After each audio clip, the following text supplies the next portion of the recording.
The arena fell silent as Kale raised the whip. Thousands of eyes watched, hungry for the spectacle of punishment. In this moment, suspended between obedience and rebellion, Kale felt the weight of years crushing down upon him. The woman before him, chained to the stone pillar, did not beg or cower. Instead, her eyes met his with defiance that pierced through his carefully constructed numbness. The Synod judges watched from their elevated seats, their faces impassive behind ornate masks. This was just another judgment day to them, another demonstration of their absolute power. For Kale, it was the culmination of slow death that had begun years ago. His arm trembled slightly, muscles tense under the weight of command. The crowd's anticipation was palpable, a living thing that filled the massive arena with its breath. They had come to witness the penitent's lash, to see flesh torn and dignity stripped away, to be reminded of the price of defiance. Kale's gaze traveled from the judges to the woman. Lyra, they had called her, and something broke inside him. With a roar that tore from the depths of his being, he brought the whip down with all his strength, not against her flesh, but against the stone floor of the arena. The crack echoed like thunder as the whip shattered, fragments of it scattering across the ground. The crowd's collective gasp was followed by confused murmurs, then shouts. The Synod judges rose to their feet, their cold composure fracturing into rage. "Seize him," one of them commanded, voice amplified to fill the arena. "The enforcer has betrayed his duty." Guards rushed forward, their weapons drawn. But Kale was already moving, channeling skills long dormant but never forgotten. Years of training as an elite enforcer had made his body a weapon, and now he turned that weapon against his former comrades. The first guard fell as Kale's fist connected with his jaw. The second crumpled when Kale's boot found his knee. Grabbing a fallen shock baton, Kale fought his way to Lyra, who watched with widened eyes, a new light of hope flickering in them. "What are you doing?" she asked, voice hoarse from days of interrogation. "Breaking chains," Kale replied as he struck the locks binding her wrists. They fell away with a metallic clang that seemed to resonate with something inside him. "Can you run?" Lyra nodded, though her legs trembled with weakness. Kale's arm went around her waist, supporting her as they moved toward one of the service exits, fighting through waves of increasingly desperate guards. Blood streaming from a cut above his eye, Kale drove forward, using the shock baton to clear a path. His mind operated with cold precision now, calculating odds, identifying weaknesses, just as he had been trained. But this time, his purpose was not to enforce, but to liberate. They burst through the service door into a maintenance corridor, leaving the arena's uproar behind them. The relative quiet was jarring, broken only by their labored breathing and the distant alarm sirens beginning to wail. "They'll lock down the entire sector," Kale said, urging Lyra forward. "We need to move fast." "Why?" Lyra asked, her eyes searching his face. "Why did you do that?" Kale had no answer that made sense, even to himself. How could he explain that her eyes had awakened something he thought long dead? That the weight of the whip had finally become too much to bear? That in that moment, he simply could not be the monster they had made him anymore? Later, he said instead, "We need to get out of here." The maintenance corridor led them into the sprawling labyrinth of the city.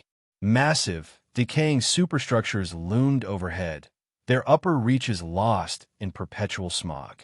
Surveillance drones buzzed through the air, their cold scanning lights sweeping across the crowded walkways and narrow alleys.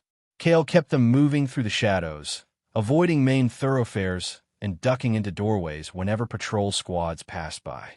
His mind mapped their route instinctively, drawing on knowledge from countless manhunts he had led in previous years. Now, that experience served to help them evade rather than capture. They narrowly avoided 3 patrols in the first hour, each encounter a heart-stopping moment of held breath and pressed bodies in whatever hiding place they could find. Lyra followed his lead without question, her initial weakness giving way to a determined resilience that impressed even Kale. As night fell, bringing a chill dampness to the city's lower levels, they found temporary refuge in an abandoned maintenance substation. The small concrete room was damp and cold, but it was hidden from passing drones and patrol routes.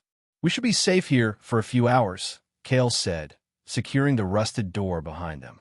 He turned to find Lyra slumped against the wall, her face pale with exhaustion and pain.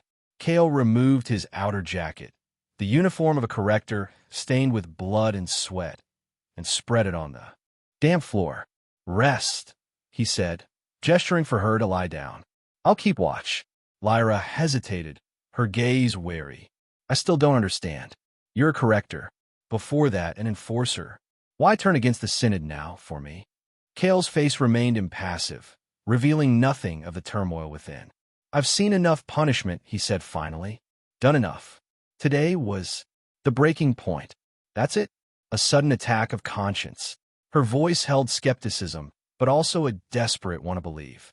"Would you prefer I hadn't intervened?" Kale countered, his voice hardening. Lyra shook her head slowly. "No, but trust doesn't come easily these days." Despite her words, she carefully lowered herself onto the makeshift bed, wincing as her bruised body protested. Kale rummaged through a supply cabinet, finding a dusty first aid kit. "I can treat some of those wounds," he offered. After a moment's hesitation, Lyra nodded. Kale worked methodically, cleaning cuts and applying antiseptic with a practiced efficiency that spoke of field medical training. His touches were clinical but gentle, a stark contrast to the violence his hands had dealt earlier. "You were important to them," he observed as he worked. "Standard prisoners don't get the arena treatment. What did you do to earn the Synod's special attention?" Lyra's eyes met his, calculating her response. "I existed," she said simply. "That's enough for the Synod these days." Kale didn't push. They were strangers bound by circumstance, thrust together by a moment's decision that had changed both their lives irrevocably. Trust, if it came at all, would take time. They passed the night in uneasy silence, taking turns to rest while the other kept watch. By morning, the city was on full alert. Announcements blared from public address systems, describing them both and promising severe punishment to anyone offering aid. "They're using your image extensively," Lyra noted as they watched a news broadcast from the shadows of an alley. "The fallen enforcer, the traitor who broke his oath. They're making quite the story of it." Kale's jaw tightened. It makes for good propaganda. A reminder that even their own are not above judgment. It also means every civilian will be looking for us, hoping for the reward. Lyra's voice was matter-of-fact, but her eyes betrayed concern. "Then we avoid civilians," Kale replied. "There are ways through this city that most don't know exist. Old maintenance tunnels, abandoned transit lines. Places the Synod's eyes don't reach." He led her to a service grate hidden in an alley behind a row of food stalls. The smells of cooking oil and synthetic spices provided cover as he worked the rusted locks, finally forcing the grate open with a grunt of effort. "In," he commanded, glancing nervously at the bustling street nearby. Lyra slipped through without hesitation, and Kale followed, pulling the grate closed behind them. The darkness was nearly complete, broken only by the faint glow of emergency strips along the floor that had survived years of neglect. "These tunnels run beneath the entire eastern sector," Kale explained, his voice echoing slightly in the confined space. "Maintenance crews hardly use them anymore since the automated systems took over." "How do you know about them?" Lyra asked, staying close behind him as they moved through the gloom. "Enforcers know all the city's secrets," Kale said. "It was part of my training. Know every hiding place, every escape route. Leave no refuge for the enemies of the Synod."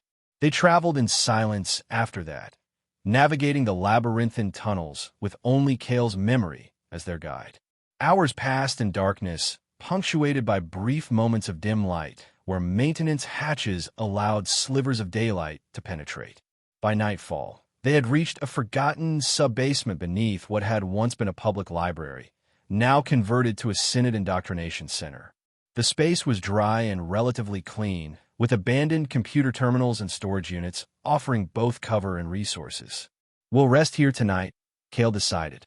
There's no direct access from the building above, and the tunnels to this section were sealed off during renovations. It should be secure. As Lyra explored their temporary sanctuary, Kale managed to power up one of the terminals, its screen casting a pale blue glow over his face as he accessed whatever public information channels remained open to him.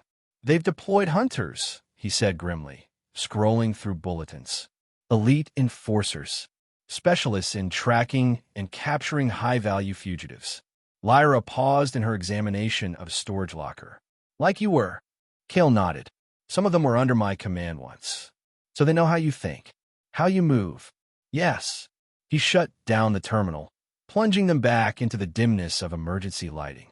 "But I also know them, their tactics, their limitations." Lyra found some preserved rations in one of the lockers, likely left behind when the sub-basement was abandoned. They shared the tasteless but nutritious bars in silence, each lost in their own thoughts. Finally, Lyra spoke. "What happens if they catch us?" "Public execution," Kale replied without hesitation. "Mine would be particularly elaborate. The Synod doesn't tolerate betrayal from its own. And yet you did it anyway." Lyra studied him with renewed interest. "What were you before?" "Before the enforcers, I mean." Kale was silent for so long that Lyra thought he might not answer. When he finally spoke, his voice was low, almost a whisper. "No one," he said. "Nothing.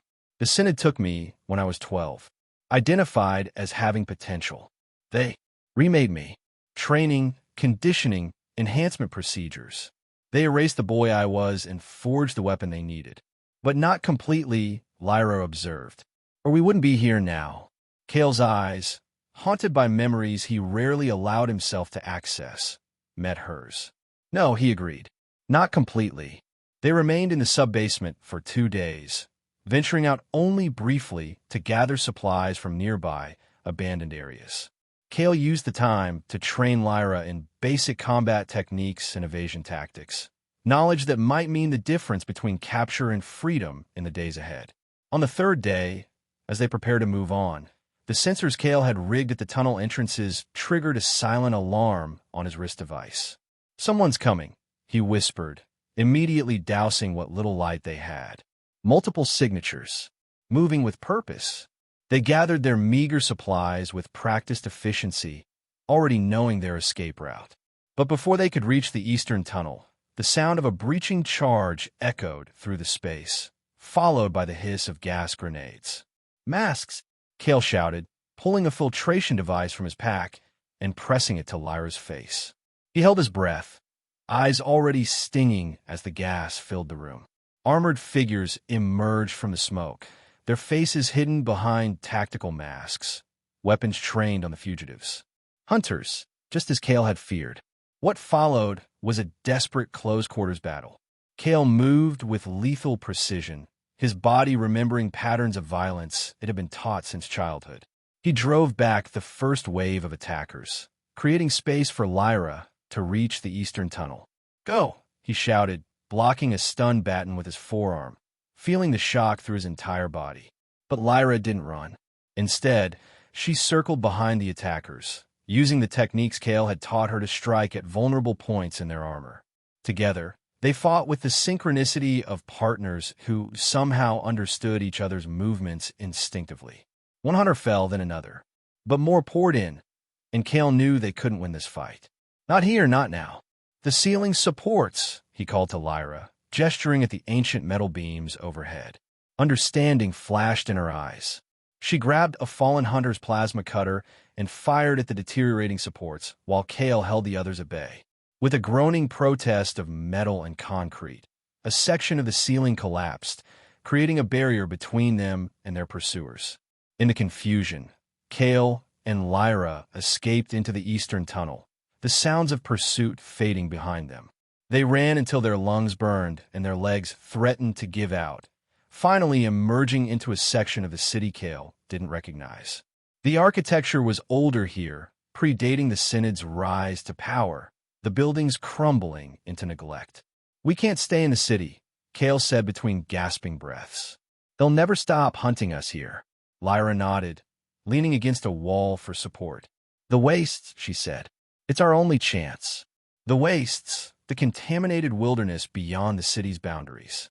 Few ventured there willingly, and fewer returned. But Lyra was right. It represented their only hope of escaping the Synod's reach. They spent the next day gathering what supplies they could, moving constantly to avoid detection. By nightfall, they had reached the city's outer perimeter, a massive wall designed less to keep threats out than to keep citizens in. Kale knew of a maintenance tunnel, theoretically sealed but likely navigable, that passed beneath the wall. Finding the entrance proved more difficult than anticipated, requiring them to venture into more populated areas than was safe. A patrol spotted them near a processing plant, triggering an immediate pursuit that drew more forces with each passing minute. They ran through crowded markets, causing chaos that slowed their pursuers, but also left a clear trail for the hunters surely following behind. Cornered in an industrial sector, they faced a squad of regular enforcers. Not hunters, but dangerous nonetheless. The narrow space between massive processing units became a battlefield, with Kale and Lyra fighting back-to-back, using every skill and trick at their disposal. Kale took a glancing blow from a shock baton, his left arm going temporarily numb. Lyra suffered a cut across her temple from a thrown blade. But together, they overcame the squad, leaving unconscious bodies in their wake as they pressed on toward the perimeter. Finally, bloodied and exhausted, they found the maintenance tunnel. It took their combined strength to force open the sealed entrance, revealing a dark passage that disappeared beneath the massive wall. "No going back now," Lyra said, staring into the darkness. Kale nodded grimly. "No going back." The tunnel was claustrophobic and damp, forcing them to crouch as they moved through it. Water dripped from the ceiling, and some sections were partially flooded, requiring them to wade through foul-smelling liquid of uncertain composition. After what seemed like hours, they emerged on the other side, greeted by the harsh landscape of the wastes. Where the city was a monument to decaying order, the wastes were a testament to nature's chaotic reclamation. Mutated vegetation grew in strange patterns across the ruins of pre-Synod civilization. The air had a metallic taste, and the light seemed different somehow, filtered through atmospheric contamination that gave everything a sickly yellow cast. "It's beautiful," Lyra breathed, surprising Kale. He looked again, trying to see what she saw. There was a wild freedom to the landscape, he had to admit, an absence of the oppressive control that permeated every aspect of city life. "We need to find shelter before nightfall," he said practically. "The temperature drops dramatically after dark, and there are things that hunt in the night." They made their way across the broken terrain, alert for dangers both familiar and unknown. By sunset, they had found refuge in the shell of what might once have been a small dwelling, now half reclaimed by the strange flora of the wastes. As night fell, bringing a chill that cut through their inadequate clothing, they huddled together for warmth. The barrier of mistrust between them had thinned, worn away by shared danger and mutual dependence. "Why were you really in that arena?" Kale asked quietly, the question that had been nagging at him since their escape. Lyra was silent for a long moment, and Kale thought she might deflect again. But finally, she spoke. "I was part of an underground resistance cell," she admitted, "one of many scattered throughout the city. We are working to undermine the Synod's control, to gather evidence of their atrocities, to find weaknesses in their systems. And you were caught." "I was betrayed," she corrected, an edge of bitterness in her voice. "Someone in our cell was turned. They gave up our safe house, our operations. I was the only one who managed to escape the initial raid, but they hunted me for weeks before finally catching me."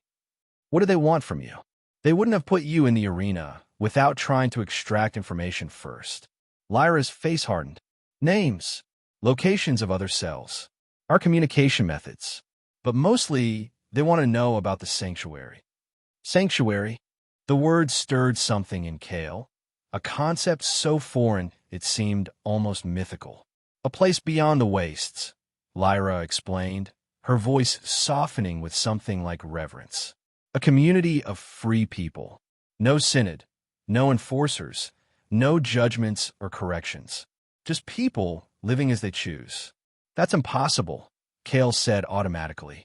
The Synod controls everything. Beyond the wastes is just more contamination, more wilderness.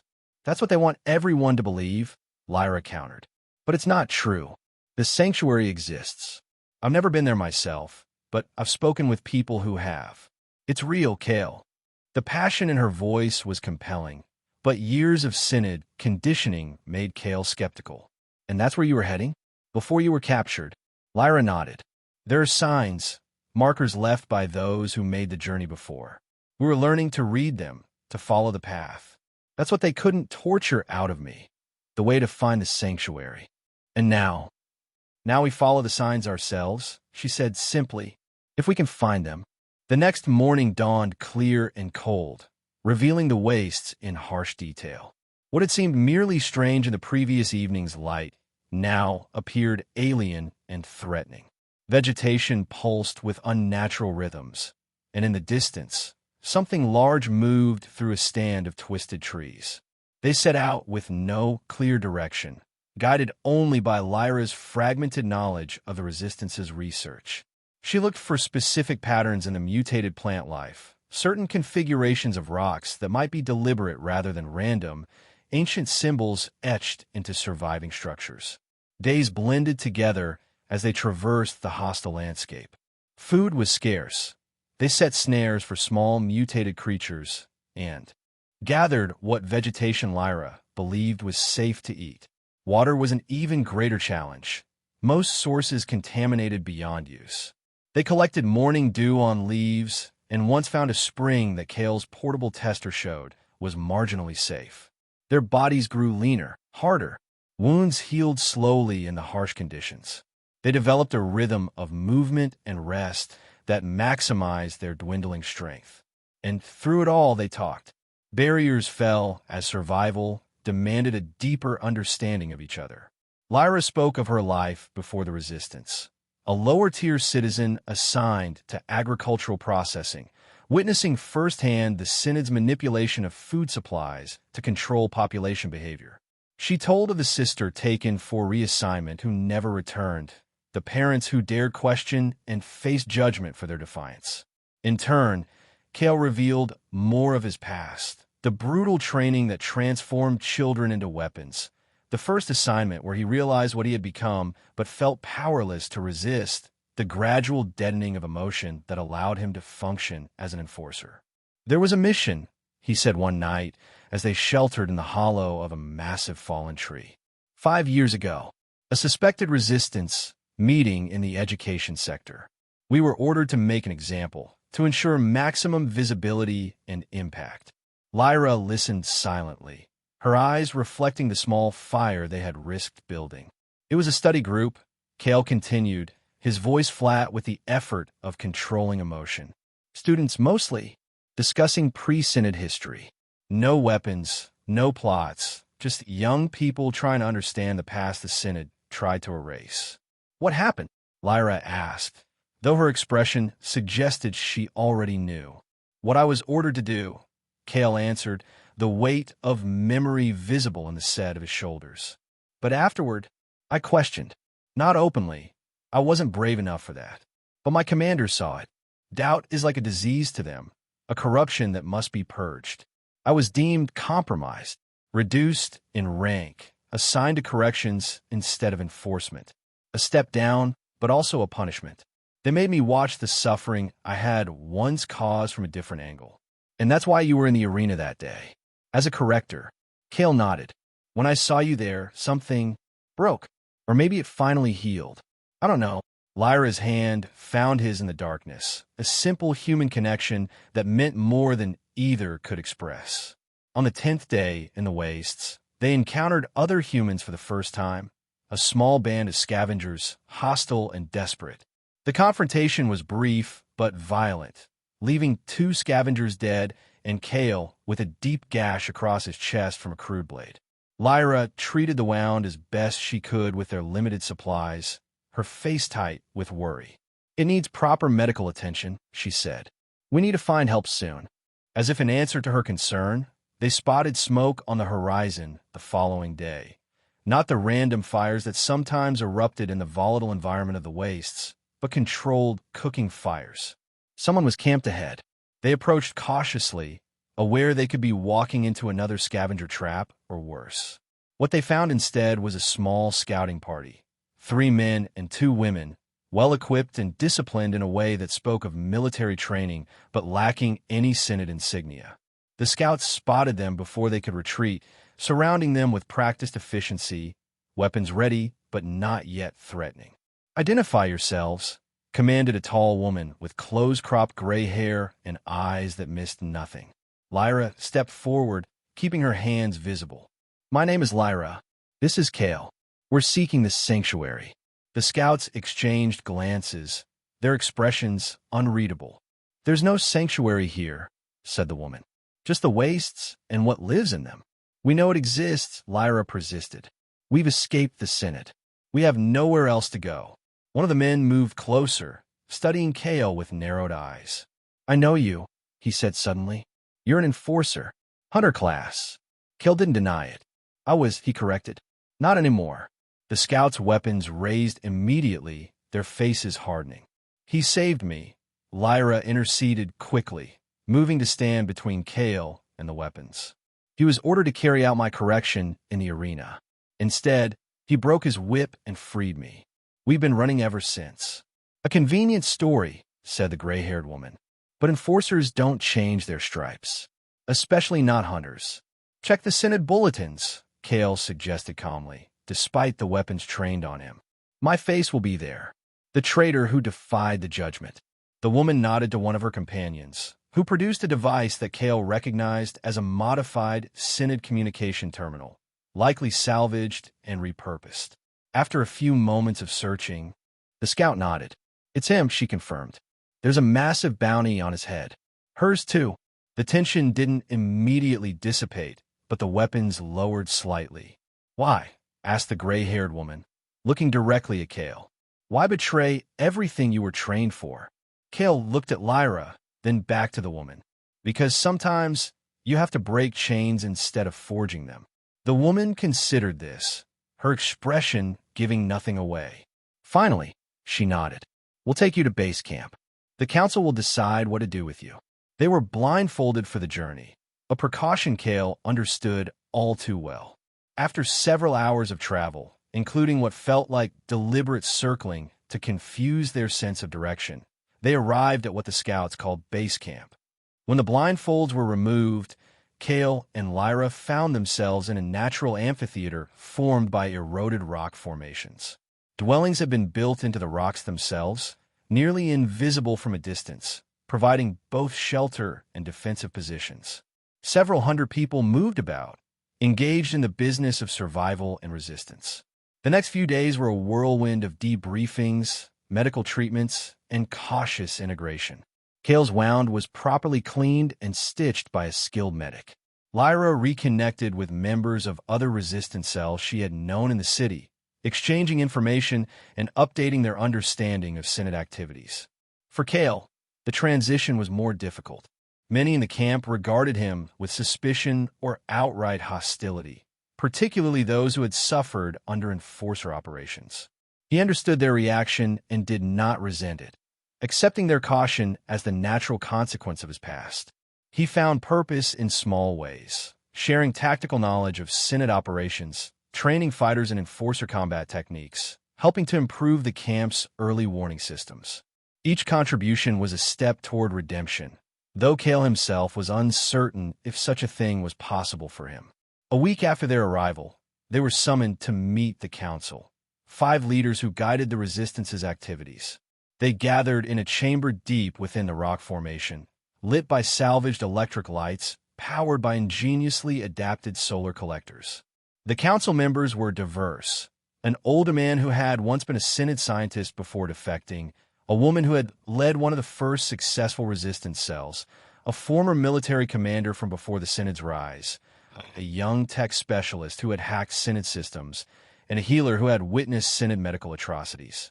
"We've discussed your situation at length," said the former scientist, addressing both Kale and Lyra. "Your knowledge of Senate operations is invaluable, particularly given recent developments." "What developments?" Lyra asked. The tech specialist answered. The Synod is planning a purge of the lower tiers. A population adjustment, they're calling it. Thousands will die, all to maintain their ideal balance of resources and control. And they're hunting for this base more aggressively than ever, added the military commander. Your escape has made them nervous. They fear what you might reveal, what might inspire others. Which brings us to you, the woman leader said, focusing on Kale. A hunter becoming the hunted. It's an irony not lost on us. But trust must be earned, especially from those who have inflicted the wounds you have. I understand, Kale said simply. I don't ask for trust, only the opportunity to help stop what I once enabled. The council exchanged glances, some form of silent communication passing between them. We're planning an operation, the military commander said finally. A strike against a Synod communication hub. It would disrupt their coordination, potentially delay the purge while we evacuate as many citizens as possible. We need someone who knows Synod security protocols, the tech specialist added. Someone who can get our team inside. Kale understood what they were asking and offering. A mission that would prove his commitment, his value, and possibly begin to balance the scales of his past actions. I'll do it, he said without hesitation. Lyra stepped forward. We'll do it, she corrected. Together, the following days were consumed with preparation. Kale worked closely with the strike team, a dozen of the Resistance's best fighters, sharing everything he knew about the target facility. Lyra contributed her knowledge of Synod communication systems, her technical skills complementing Kale's tactical expertise. The night before the mission, they found a quiet moment alone, sitting at the edge of the camp where the unnatural stars of the waste spread across the sky in patterns neither had learned to read. Are you afraid? Lyra asked, her shoulder touching his as they sat side by side. Yes, Kale admitted, the honesty between them now. Complete. Not a dying. I've been dead inside for years. I'm afraid of failing, of letting you down. All of you. Lyra turned to face him, her hand finding his cheek in the darkness. You won't fail, she said with quiet certainty. You've already succeeded in the hardest task, breaking free of what they made you. His hand covered hers, and they sat in silence, the unspoken feelings between them as clear as words would have made them. The mission was set for dawn. As a strike team made final preparations, a sentry burst into the command area, breathing hard. Patrol spotted, she reported. Synod hunters, at least 2 squads, moving directly toward our position. The camp erupted into controlled chaos as emergency protocols activated.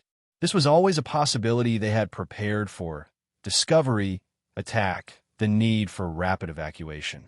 How did they find us? The military commander demanded. The former scientist studied a scanner, his face grim. They're following a signal. Something is broadcasting our location. All eyes turned to Kale, the instinctive suspicion returning. It's not me, he said firmly. Check me if you want, but we're wasting time. The tech specialist ran a scanner over both Kale and Lyra, finding nothing. She moved on to other recent arrivals, and finally, with a curse, discovered the source. A young man had joined the camp 3 days earlier, claiming to be a refugee from the agricultural sector. A plant, the woman leader said grimly. A Synod spy. Doesn't matter now. The military commander cut in. We need to evacuate. Standard protocol. Disperse to backup locations. Kale stepped forward. Let me take a team to slow them down. Create a diversion. Give the main group time to get clear. The council hesitated, but time was against them. Do it, the military commander authorized. Volunteers only. To Kale's surprise, hands raised immediately. Fighters willing to follow his lead despite their lingering suspicions. Lyra's hand was among the first up. No, Kale said to her privately as the team gathered equipment. You need to go with the main group. Your knowledge of the sanctuary markers is too valuable to risk. I go where you go, she replied with a finality that brooked no argument. We break chains together, remember? They moved out with a team of 6 others, all experienced fighters. The plan was simple but dangerous. Lay an ambush, hit the hunters hard enough to make them regroup and proceed more cautiously, then fall back to secondary positions. They set up in a narrow pass that the hunters would need to traverse to reach the camp. Improvised explosives, salvaged from Synod technology, were positioned at strategic points. Fighters took cover among the rocks, weapons ready. The hunters appeared as dawn broke, moving with the predatory grace that Kale remembered so well. He recognized their leader, Mara, once his second-in-command, now clearly promoted to fill his position. Kale gave the signal, and the first explosives detonated, sending fragments of rock raining down on the hunters. 3 went down immediately. The others took cover with practiced efficiency, returning fire toward the resistance positions. What followed was a brutal exchange, the resistance fighters using their knowledge of the terrain to maintain advantage against the hunters' superior training and equipment. Kale moved among his team, directing fire, repositioning fighters, anticipating a hunter's tactics, because they were tactics he had helped develop. They held the hunters at bay for nearly an hour, buying precious time for the main evacuation. But inevitably, the hunters began to gain ground, their discipline and resources gradually overcoming the resistance fighters' determination. Fall back to position 2, Kale ordered as enemy fire intensified. His team retreated in good order, covering each other's movements, exactly as he had trained them. At the second position, disaster struck. A hunter sniper, positioned on a ridge they hadn't detected, opened fire. 2 resistance fighters fell before the others could take cover. Kale spotted the sniper and eliminated him with a precisely thrown blade, a skill from his enforcer days he had never lost. But now they were pinned down, caught between the advancing main force and a second group that had circled to flank them. We need to split up, Kale decided, assessing their dwindling options. Create multiple targets, multiple distractions. That's suicide, one of the fighters objected. It's our only chance to keep them occupied long enough, Kale countered. Pairs, different directions. Keep moving, keep them guessing. They separated reluctantly, each pair taking a different escape route. Kale and Lyra headed east, toward the most rugged terrain where Kale hoped his knowledge of hunter tactics would give them the greatest advantage. They moved swiftly through the broken landscape, using every feature for cover. Behind them, the sounds of pursuit grew more distant, then closer again as the hunters picked up their trail. They're tracking us somehow, Kale realized as they paused briefly in the shelter of a collapsed structure. Something specific to us, not just following our trail. Lyra's eyes widened in sudden understanding. Your implant, she said. All enforcers have tracking implants, don't they? Kale's hand went involuntarily to the back of his neck, where a small scar marked the location of the subdermal device. It's supposed to be dormant unless activated by specific Synod frequencies. They must have remotely reactivated it. Can you remove it? Kale grimaced. Not without proper tools, and probably not without causing significant damage. It's integrated with my spinal column. Lyra thought quickly. Then we use it. Make them follow us away from the others. They pushed deeper into the wastes, deliberately leaving clear signs of their passage where they might normally have concealed them. The hunter team took the bait, focusing their pursuit on the former enforcer and his companion rather than the larger group of evacuees. By midday, they had drawn the hunters several miles from the evacuation route, but their own strength was flagging. Lyra stumbled, exhausted and dehydrated, and Kale caught her before she fell. We need to find shelter, he said, scanning the hostile terrain. Somewhere defensible. In the distance, a jagged rock formation thrust up from the wasteland like the spine of some massive fallen beast. It offered visibility, defensive positions, and possibly water collected in its natural cisterns. They reached it just as the sun began its descent, casting long shadows across the blighted land. The formation was everything Kale had hoped, a natural fortress with limited approaches and good sight lines in all directions. As Lyra gathered what moisture they could from small pockets in the rocks, Kale prepared their defenses, setting traps where the terrain allowed and identifying fallback positions. They'll be here before nightfall, he said, returning to where Lyra rested. Maybe 8 of them left. Experienced, well-equipped. Against the 2 of us, Lyra noted with grim humor. Hardly seems fair. We're not trying to win, Kale reminded her. Just delay them long enough for the others to get clear. Lyra's hand found his, squeezing gently. I know, but I intend to survive this, Kale. We both will. We've come too far to die now. The intensity in her eyes stirred something in him, a feeling he had thought burned out of his system during his enforcer training. Hope, perhaps, or something deeper. The hunters arrived as the last light faded, spreading out to surround the rock formation. Kale had anticipated this and had already planned their countermoves. What followed was a deadly game of cat and mouse played out across the stone labyrinth. Kale and Lyra moved constantly, striking where possible, then disappearing into the deepening shadows. 2 hunters fell to carefully laid traps. Another was taken down by Lyra's precise shot when he ventured too close to their position. But the hunters adapted quickly, their training allowing them to adjust tactics to the changing situation. They began to close the net, limiting Kale and Lyra's movement options, forcing them higher into the rock formation. As night fully enveloped them, the battlefield changed character. The hunters activated thermal imaging in their visors, negating the cover of darkness.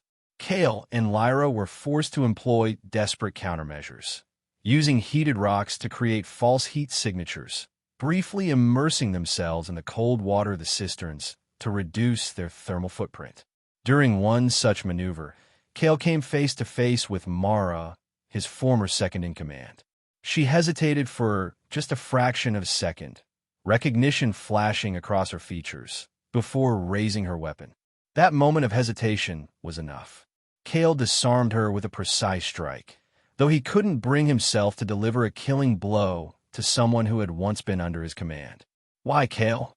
she asked as they grappled in the darkness. "Why betray everything we stood for?" "Because what we stood for was wrong," he answered, his voice strained with the effort of restraining her. "The Synod doesn't protect order, it enforces oppression." Her expression hardened. "They said you'd been compromised, mentally unstable. Now I see it's true." Before he could respond, a shot rang out, and Mara collapsed against him. Lyra stood a few paces away, weapon still raised. She was reaching for a backup weapon. Lyra explained as Kale lowered the body gently to the ground. Dawn found them still holding their position, though they had been pushed to the highest point of the rock formation. Only 3 hunters remained active, but Kale and Lyra were exhausted, running dangerously low on ammunition and water. "We've bought them enough time," Kale said, checking, his weapons remaining charged. "The evacuation should be complete by now." Lyra nodded, her face streaked with dirt and blood from a grazing wound across her cheek. "So what now?" Last stand. Kale studied the terrain below, where the remaining hunters were regrouping for what would likely be their final assault. His gaze caught on something in the distance, a dust cloud moving toward them from the east. "Could be reinforcements," he said, adjusting his field glasses to get a better view. "Either ours or theirs." As the dust cloud drew nearer, it resolved into a small convoy of vehicles, repurposed and heavily modified Synod transports, now bearing the crude emblems of the resistance. The evacuation force had not abandoned them after all. A rescue team had circled back. The remaining hunters, seeing themselves about to be outflanked and outnumbered, made a strategic withdrawal, disappearing into the wastes with the efficiency that marked all their operations. When the rescue vehicles reached the base of the rock formation, Kale and Lyra made their way down, supporting each other, both near collapse from exhaustion and injury. The military commander himself had led the rescue party. "We monitored the pursuit," he explained as medics attended to their wounds. "When we realized they were focused entirely on you two, we knew why." A very effective diversion, enforcer. Kale noted the use of his former title, but this time it lacked the previous suspicion. It was almost respectful, acknowledging who he had been while accepting who he was becoming. "Where to now?" Lyra asked as they settled into one of the vehicles. "The sanctuary," the commander replied. "The main group is already en route. We'll rendezvous with them at the checkpoint." Kale's skepticism must have shown on his face, because the commander smiled, a rare expression from the taciturn man. "Yes, enforcer, it's real. Not just resistance propaganda. It's taken us years to establish it, protect it, keep it hidden from the Synod. a place where people actually live instead of just existing under control. The convoy traveled for 2 days, following routes that seemed random to Kale, but clearly followed some system known to the resistance. They passed through areas of the waste that gradually showed signs of recovery. Less mutation in the vegetation, cleaner water sources, even small pockets of wildlife that appeared almost normal. On the 3rd day, they crested a rise, and Kale saw it for the first time, a valley sheltered by mountains on 3 sides, green with cultivation. Structures dotted the landscape, not the oppressive architecture of Synod design, but buildings that worked with the natural environment instead of dominating it. The sanctuary, Lyra breathed beside him, her eyes wide with wonder. It's actually real. As they descended into the valley, people emerged from the buildings to greet them, not with the fearful deference of city dwellers, but with genuine welcome. Children ran alongside the vehicles, laughing and calling out. Kale couldn't remember the last time he'd heard children laugh freely. The settlement was larger than it had appeared from a distance, housing several thousand people. Kale learned it had begun with a small group of defectors nearly a decade earlier and had grown steadily as the resistance established secure routes through the wastes. They were given a small dwelling of their own, a simple structure built partially into the hillside for natural insulation, with a view across the valley. It was more privacy and personal space than either had experienced in years, perhaps ever. The following weeks were a period of adjustment and healing. Kale's wound healed slowly but steadily under proper medical care.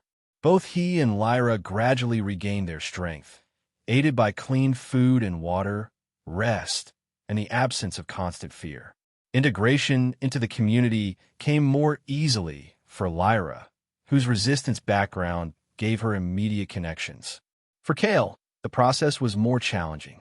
Some residents kept their distance, particularly those who had suffered directly under enforcer actions in the city. He found his place gradually, first by offering tactical training to the sanctuary's defense force, then by helping to improve their early warning systems. His knowledge of Synod protocols and tendencies proved invaluable in strengthening the sanctuary's security. One evening, as they sat outside their dwelling watching the sunset paint the valley in shades of gold and crimson, Lyra broached the subject that had been growing between them since that first moment in the arena. "What happens now?" she asked, her voice soft in the gathering twilight. "For us, I mean." Kale was silent for a moment, struggling with words for feelings he was only beginning to recognize again. "I don't know," he admitted finally.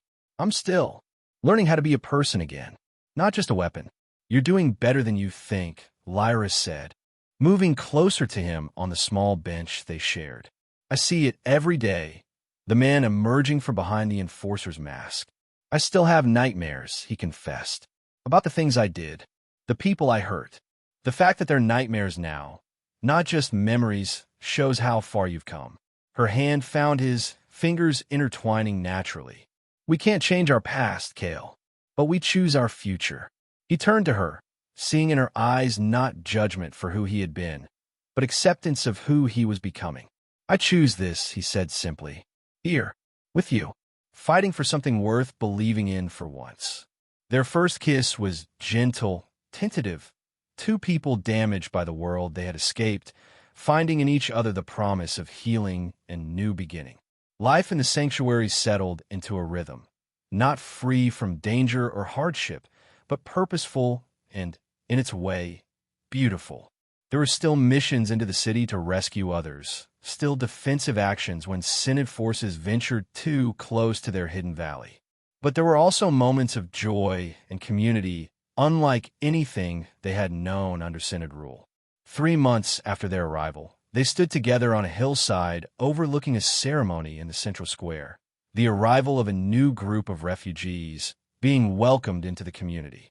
Among them were children, thin and wide-eyed with wonder at their new surroundings. "They say the Synod is increasing security in all sectors," Lyra said, her head resting against Kale's shoulder. "Our escape inspired others. There have been incidents of public defiance, even small-scale uprisings quickly suppressed, but significant nonetheless."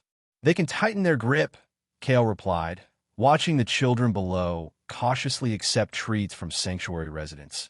But that just makes more people want to slip through their fingers. A distant alarm sounded, not the urgent warning of immediate threat, but the signal for a council gathering. As members of the Defense Committee, both Kale and Lyra were expected to attend. They found the council chamber already filled with the sanctuary's leadership and key personnel. The atmosphere was tense, but controlled, the disciplined response of people accustomed to crisis. "We've received intelligence from our contacts in the city," the former scientist announced when all were assembled. "The Senate is planning a major operation in the wastes. Multiple hunter teams, aerial support, heavy equipment. They're coming for us specifically?" asked one of the defense coordinators. "Yes," confirmed the tech specialist. "They've finally pieced together enough information to identify our general location. They know about the valley." Murmurs spread through the chamber, concerned but not panicked. "We've prepared for this possibility," the military commander reminded them. "Evacuation protocols are in place. Our backup location is ready." But the former scientist shook his head. "This isn't just another hunter raid to be evaded. The scale indicates a scorched earth approach. They intend to sterilize the entire region if necessary." Silence fell as the implications sank in. "Then we fight," Kale said, his voice calm but resolute. "Not just defensive actions to cover a retreat. We take the battle to them, disrupt their operation before it reaches full deployment." "That's exactly what we're proposing," the military commander agreed. "A preemptive strike against their forward operating base. If we can destroy their command and control capabilities, the operational units will be forced to regroup. It's high risk," cautioned the woman leader. "We'd be committing a significant portion of our fighting strength." "Higher risk to do nothing," Lyra pointed out. "If they reach the valley with their full force, even evacuation may be impossible." The debate continued, but the decision was inevitable. 3 days later, a strike force of the sanctuary's best fighters, led by Kale and the military commander, set out toward the Synod's forward operating base. Lyra, despite her protests, remained behind as part of the secondary defense force. Her knowledge of evacuation routes was deemed too valuable to risk on the offensive mission. Their parting was brief but intense, neither willing to voice the fear that this might be their final goodbye. "Break their chains," Lyra said, her hands framing Kale's face. "Always," he promised, kissing her one last time before turning to join his team. The mission was everything they had anticipated: dangerous, chaotic, requiring split-second decisions and absolute trust among the team members. Drawing on his intimate knowledge of Synod operations, Kale guided them through security measures, identified critical targets, and anticipated enemy responses. They struck at dawn, when the night shift was fatigued and the day shift not yet fully alert. Using stolen Synod codes, they breached the outer perimeter, then fought their way to the command center. In a precise, coordinated assault, the Synod forces responded with the efficiency Kale knew all too well, but the surprise was complete enough to give the strike team their critical window of opportunity. They planted charges at key structural points, destroyed communication arrays, and downloaded valuable intelligence from the command systems. The extraction was bloodier than the insertion, as reinforcements arrived and cut off their planned escape route. They were forced to fight through successive defensive lines, losing 3 team members in the process. Kale himself was wounded again, a plasma bolt searing across his side, cauterizing even as it burned. He continued to lead, refusing evacuation until all surviving team members were clear. By the time they limped back to the sanctuary 2 days later, the intelligence they had gathered had already been transmitted ahead. The news was both better and worse than expected. The good: the strike had successfully disrupted the Synod operation, destroying critical command infrastructure and eliminating several senior officers. The bad: the Synod's response would likely be even more overwhelming once they reorganized. "We've bought time, not victory," the military commander acknowledged in the council meeting that followed. "Perhaps 2 weeks before they can mount a full-scale assault. Then we use that time," said the woman leader. "Complete evacuation to the backup location, taking everything we can salvage." The evacuation began immediately. an ordered withdrawal rather than a panic-driven flight. Priorities were established. First the children and those unable to fight, then essential supplies and equipment, finally the defense force and staged withdrawals to cover the operation. Kale, despite his injury, refused to leave with the early groups. He and Lyra worked tirelessly, coordinating defense positions, organizing transport rotations, ensuring no one was left behind. 10 days into the evacuation, with the sanctuary nearly emptied, the Synod's advanced scouts were detected approaching the valley's hidden entrances. "They're ahead of schedule," the military commander observed grimly. "We need to accelerate the final withdrawals." The last night in the sanctuary was somber, the once vibrant community reduced to a skeleton crew of fighters and essential personnel. Kale and Lyra stood on the hillside where they had watched the sunset so many times, looking down at the dimmed lights of the nearly abandoned settlement. "It's not the end," Lyra said, her voice fierce with determination. "Just a new beginning. The sanctuary isn't a place, it's the people, the idea. We'll rebuild." Kale nodded, his arm around her shoulders. "I know, but it still feels like losing something precious." They spent that night in their small dwelling for the last time, making love with a desperate intensity that acknowledged the uncertainty of their future without surrendering to it. Dawn brought the final evacuation order. The remaining personnel boarded the last transports, while a small rear guard prepared for delaying action. Kale, naturally, had volunteered to be part of that group. "I'm staying too," Lyra announced, checking the charge on her weapon. "No," Kale said immediately. "You need to go with the main group. They need your knowledge of the backup routes." "Others know those routes now," she countered.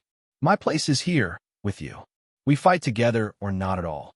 Before he could argue further, perimeter alarms sounded. The Synod advance force had arrived.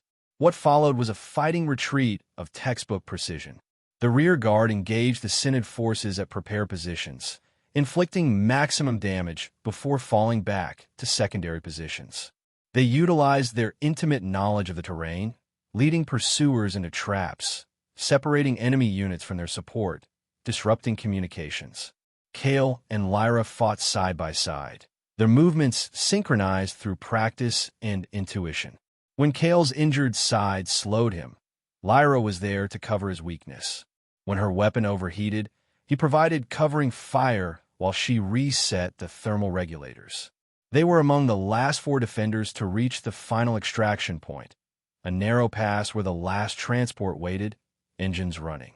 The others boarded quickly, but Kale paused, looking back at the valley now filled with Synod forces. "Kale, we need to go," Lyra urged, tugging at his arm.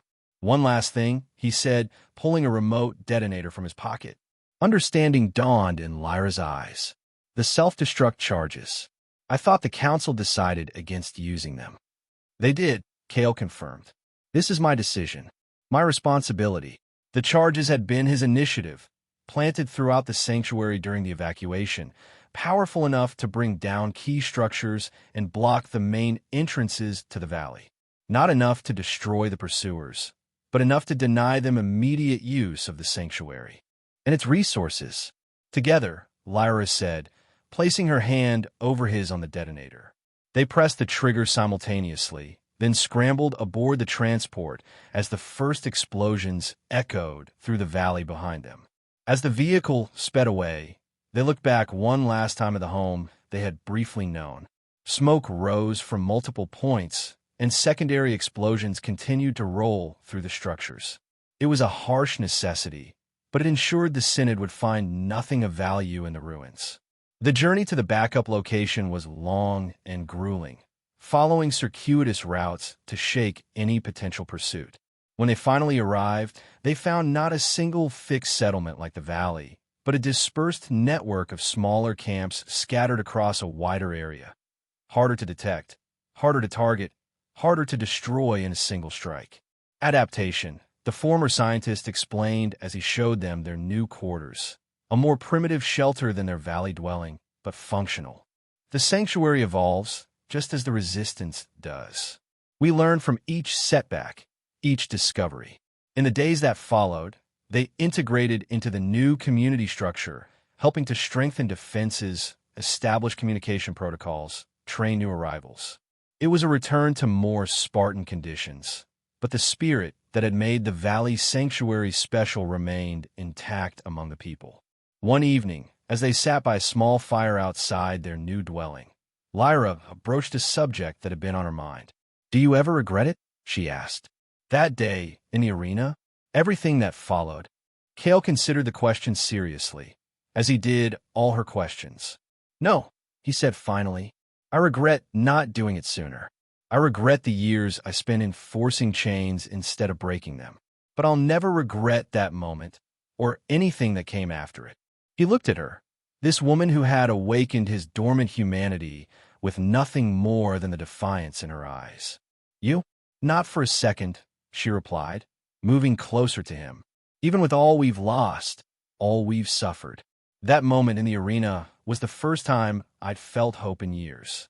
Kale pulled her against him, finding peace in her presence despite the uncertainties that surrounded them. The Synod still ruled the city. The sanctuary had been lost and would need to be rebuilt in new forms. The struggle would continue, perhaps for generations. But here, now, they had broken free of their chains, both the physical ones that had bound them in that arena and the deeper, invisible ones that had constrained their spirits. Whatever came next, they would face it together, no longer prisoner and enforcer, but partners in a resistance that extended beyond mere survival to encompass the dream of true freedom. As night fell over their new beginning, Kale looked up at the stars, clearer here than they had been in the valley, and felt something he had thought forever lost: purpose, untainted by the Synod's corruption. And beside him, in Lyra's steady presence, he found something even more precious: belonging. The chains were broken. The whip was shattered.